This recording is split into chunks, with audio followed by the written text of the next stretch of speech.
చదువుకోవడానికి బుక్కులు లేకపోయినా నలుగురు ఎవరైనా ఉంటే చదువు రాని వాళ్ళు ఉంటే వాళ్ళకి రాపిచ్చి వాళ్ళ బుక్కులలో నేను చదువుకోలేదు. సో నా హోంవర్క్ లేట్ అయినా సార్ నా హోంవర్క్ 12 గంటల తర్వాత నైట్ చేసుకునేది. సో వాళ్ళవి కూడా అన్ని నేనే రాసేది, కొంచెం వాళ్ళవి కూడా నేనే రాసిన కాబట్టి నా మైండ్ కొంచెం స్ట్రాంగ్ ఉంటుంది. నిజమా కదా? సో ఇప్పుడు కూడా మన లీడర్లు చాలా మంది వస్తారు, వాళ్ళు చేసే ఓ మీటింగ్లు నేనే చేస్తా, వాళ్ళు చేసే సైడ్ పాయింట్లు నేనే సైడ్ చేసి పెడతా కాబట్టి వాళ్ళకి తెలియట్లేదు. సో నాకు మాత్రం ఎక్స్పీరియన్స్ వచ్చిందా లేదా, ఎందుకంటే వాళ్ళు అనుకోకుండా ఆగిపోయినా వాళ్ళు చేయకపోయినా పని చేసింది నేను, అనుభవం వచ్చింది నాకు కాబట్టి ఇంకో టీం తయారు చేసుకోవడానికైనా టాలెంట్ ధైర్యం అనేది నాకు ఉంటుంది. సో అందుకనే ఎవరి పని వాళ్ళే చేయాలని చెప్పి కొంచెం టీచర్ చదువుకోవాలని చాలా ఇంట్రెస్ట్ ఉండే, చదవలేదు ఎందుకంటే మా కుటుంబ పరిస్థితుల వల్ల ఆగిపోయాను. చాలా మంది అంతే, మీరు కూడా ఉన్నారు, ఏదో కావాలనుకుంటున్నారు అయినా మా మొత్తం. సో నిజంగా చాలా మంది అనుకున్నారు పెద్దగా ఆస్తున్న వాళ్ళ ఇంటికి వెళ్ళాలి, కొంచెం ఏరోప్లేన్లలో తిరగాలి, సినిమా హీరోలను కావాలి, కొంచెం డాక్టర్ కావాలి, ఇంజనీర్ కావాలి, లేదా ఎత్తు పొడుగున్నారు జర పోలీస్ కావాలి మా విజయ్ సార్ లెక్క అనుకుంటారా అనుకున్నారు. కొంచెం వాళ్ళ బాడీ లాంగ్వేజ్ చూసి ఏదో ఒకటైతే సెటిల్ అవుతారు. కొంచెం బాగా మాట్లాడొచ్చిన వాళ్ళు మా సంజీవ్ సార్ లెక్క పొలిటికల్ ఎమ్మెల్యే ఎంపీ అయిదాం అనుకుంటారు. అనుకున్నా అంటే ఒక్కొక్కరికి ఒక థాట్ అయితే ఉంటుంది, అంటే లోపడున్న స్కిల్స్ ను బట్టి నేను ఇది అవ్వగలుగుతా అని అంటుంటారు. చాలా మంది కూడా అంటారు, నన్ను కూడా చాలా మంది అనేది నువ్వు బాగా మంచిగా నిజాన్ని నిక్కచ్చిగా చెప్పగలుగుతావు, ధైర్యంగా చెప్పగలుగుతావు, మంచున్నా చెడున్నా చెప్పగలుగుతావు, ఒక టీచర్ లక్షణాలు నీ కాడ బాగుంటే నువ్వు టీచర్ అవుతావని వాళ్ళు కూడా చెప్పేది. సో నాకు కూడా టీచర్ అనే మైండ్లో ఉండిపోయింది. కానీ కుటుంబ పరిస్థితుల వల్ల పేద కుటుంబం కాబట్టి నా స్టడీ అనేది అప్పటికే ఆగింది. సో ఎందుకంటే లక్షలు ఖర్చు పెట్టడం వల్ల ఇక్కడ లాభం లేదు, అవే లక్షలు ఖర్చు పెడితే చెల్లెల పెళ్ళిళ్ళు అయితే మా నాన్న ఇచ్చిన సలహాతో నా స్టడీకి అప్పటికే ఫుల్ స్టాప్ చేసుకున్నా. సో 10 అయిపోగానే మ్యారేజ్ అయింది. ఇప్పటిదాకా మాట్లాడిన సారు యాక్చువల్గా నల్లకోట వేసుకోవాలి, మా వాళ్ళు ఎవరు వేసుకోవాలి కానీ వేసుకోలేదు సార్. సో అట్లా ఎందుకంటే అందరూ కలిసిపోవాలని చెప్పి సో అట్లా నల్లకోట వేసుకుంటాడు. కానీ ఒకప్పుడు మా సార్ తెల్లకోటు కద్దరు బట్టలు వేసుకోడు. తెలుసా కద్దరు బట్టలు అంటే ఎవరు వేసుకుంటారు? లీడర్స్. ఏ లీడర్స్? అమ్మో లీడర్స్ అన్ని అర్థాలు ఉన్నాయి సార్. చాలా మంది పొలిటికల్ లీడర్స్ కూడా దొంగలు కూడా లీడర్సే ఉంటారు. ఎవరు లీడర్ వాళ్ళకే.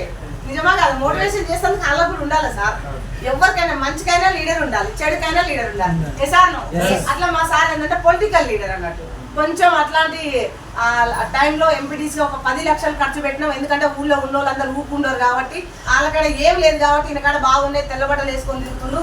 జర నువ్వు కొంచెం కళ్ళజోడు కూడా గట్టిగానే పెట్టుకుంటున్నావు, నోరు కూడా బాగానే ఇంత పెద్దగా ఉంది, ఎవరు చూసినా భయపడవు, నువ్వు బాగానే మాట్లాడతావు, లీడర్ అయితే నువ్వు నిలబడు అని చెప్పి సలహా ఇచ్చింది. సో పైసలు ఇస్తే బాగుంటుండే, మీరు అందరూ తీసుకుపోయి మా ఊళ్ళో ఒకరోజు మీటింగ్ పెట్టిస్తా. మా సార్ నన్ను అవసరంగా అన్ని ఎందుకు నిలబెట్టిరో అడిగారు సార్. ఎందుకంటే 10 లక్షలు పైసలు ఇస్తే బాగుండే, సలహాలు ఇచ్చారు. ఆ సలహాలు ఇవ్వడం వల్ల మా సార్ మురుగ చెట్టుకు ఉయ్యాలు కట్టుకొని ఒక 5 ఏళ్ళు ఊగేసరికి 10 లక్షలు కాస్త 12 లక్షలు అప్పు అయింది. అవుతుందా కాదా? ఇప్పుడు సలహాలు ఎవరు పడితే అలా వాడొచ్చా మనం? అట్లా సలహాలు. అందుకని మీరు కూడా దయచేసి ఎవరైనా మిమ్మల్ని పొగుడుతారు ఎట్లయినా, రేపు ఎలక్షన్లు వస్తున్నాయిగా, ఎట్లయినా రా అని చెప్తారు, బిర్యానీ పోసేస్తారు అంతే, ఉన్న నీ జేబు కాదు. సో అట్లా మా సార్ 12 లక్షల అప్పుతోని 5 సంవత్సరాల కట్టుబట్టలతోని చాలా ప్రాబ్లమ్స్ తోని 3 చిన్న పిల్లలు హైదరాబాద్కి వెళ్ళినాం. ఎందుకంటే ఊర్ల కంటే బాగా బతుకుతామని ఛాలెంజ్ చేసి వెళ్తాం అందరం. సార్ ఇప్పుడు చాలా మంది సార్ ఇక్కడ బతుకు తెరువు లేక బయటికి ఎందుకు వెళ్తున్నారు అంటారు, అక్కడ బాగా బతుకొచ్చారు. నిజంగా బతికిరా ఒక్కరిని చూడండి మీ కళ్ళం గల, మిమ్మల్ని కాదని బయటకు వెళ్ళిరు. సో లేకపోతే మీ కళ్ళ ముంగలు వెళ్ళిరు. నిజంగా వాళ్ళు అక్కడ బాగా ఛాలెంజ్ గా బతుకొచ్చిరా. సో ఒక 5-6 సంవత్సరాలలో చాలా ప్రాబ్లమ్స్ ఉండే హైదరాబాద్కి వెళ్ళినాము.